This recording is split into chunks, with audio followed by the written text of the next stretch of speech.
அரசியல் கட்சிகளையும் ஒருங்கிணைத்து ஒரு பொது நோக்கத்திற்காக தங்கவயலை பாதுகாக்க வேண்டும், தங்கவயலுடைய மண்ணின் மைந்தர்களை ஒருங்கிணைப்படுத்தப்பட வேண்டும் என்கின்ற நோக்கத்திற்காக சேவ் கேஜிஎஃப் யுனைடெட் ஃப்ரண்ட் அமைக்கப்பட்டது.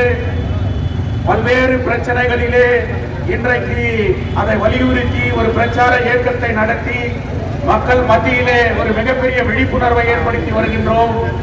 இந்த சூழ்நிலையில் தங்க சுரங்கம் மூடி இன்று 25 ஆண்டுகள் நிறைவு பெற்று 26ஆம் ஆண்டு கால் பதித்திருக்கிறது.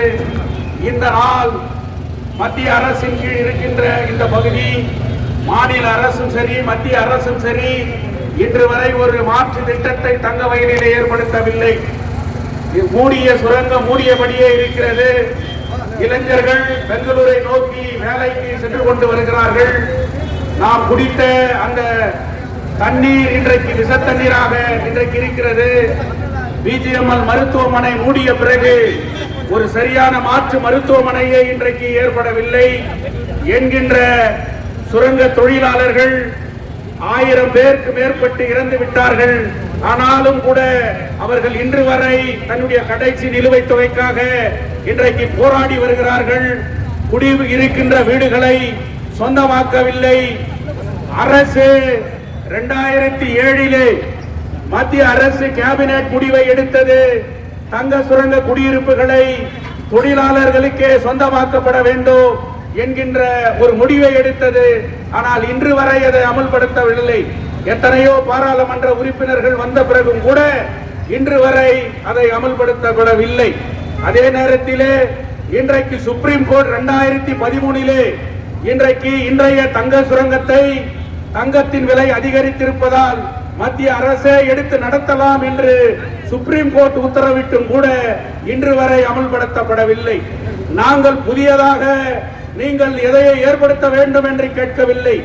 மத்திய அரசு பாராளுமன்றத்திலே நிறைவேற்றிய அந்த கேபினெட் முடிவை, உச்ச நீதிமன்றம் கொடுத்த அந்த தீர்ப்பை அமல்படுத்துங்கள் என்கின்ற வகையிலே இன்றைக்கு தங்க வயலிலே இருக்கின்ற இளைஞர்களை இன்றைக்கு அவர்கள் மத்தியிலே ஒரு விழிப்புணர்வை ஏற்படுத்தப்பட வேண்டும் என்று அள்ளிக்கடையில் இருந்து இந்த காந்தி சதுக்கம் வரை 16 வார்டுகளின் உள்ளே நுழைந்து இன்றைக்கு நம்முடைய கோரிக்கைகளையும் நோக்கங்களையும் இன்றைக்கு நாம் வெளிப்படுத்தி வருகின்றோம்.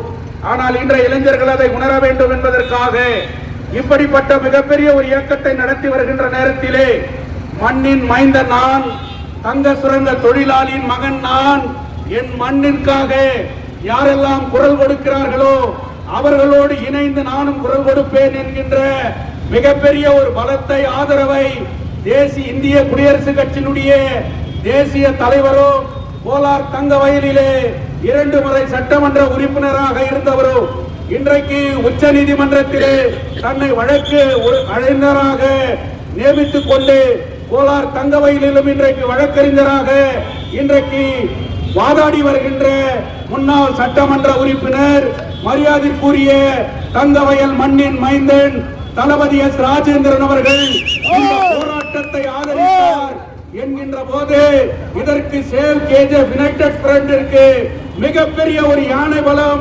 கிடைத்திருக்கிறது என்பதிலே மாற்று கருத்து இல்லை. இன்றைக்கு ஆட்சியிலே இருப்பவர்களுக்கு ஒரு அச்சத்தை ஏற்படுத்தி இருக்கும். தங்கவயல் மண்ணின் மைந்தர்கள் ஓரணியிலே திரள்கிறார்கள் என்கின்ற ஒரு எச்சரிக்கை இதை ஏற்படுத்தி இருக்கிறது. இதை நிறைவாக இந்த போராட்டத்தினுடைய நிறைவை வலுப்படுத்துகின்ற வகையிலே இந்த மண்ணின் மைந்தன் இந்த தங்கவயலில் 2 முறை சட்டமன்ற உறுப்பினராக தேர்ந்தெடுக்கப்பட்டவர் தொழிலாளியினுடைய மகனான தங்கவயலுடைய தளபதி மரியாதைக்குரிய திரு எஸ் ராஜேந்திரன் அவர்கள் நிறைவுரையாற்றி இதை நிறைவு செய்ய வேண்டும் என்று சேவ் கேஜிஎஃப் யுனைடெட் ஃப்ரண்டினுடைய தலைவர் என்கின்ற முறையிலே